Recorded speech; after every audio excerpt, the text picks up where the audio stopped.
練嘅時候有能力可以衝到上去世一嘅咧？我諗我完全冇諗過，因為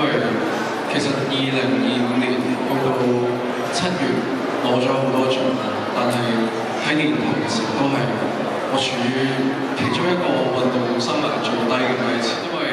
去唔到巴黎奧運，咁香港排名跌出咗頭二，世界排名又跌過去30幾，所有嘢都係最差最差。有個 moment 係想放棄，係想同教練講話唔打之後落比賽。好彩啦，我個意大利教練佢好有耐心，去容忍我嘅脾氣，都冇強烈建議我要堅持，但係佢就陪伴住我，咁我就感受到佢嘅愛啦。即係呢3個比賽就好彩地都攞到冠軍，咁所以真係教練嘅功不可沒。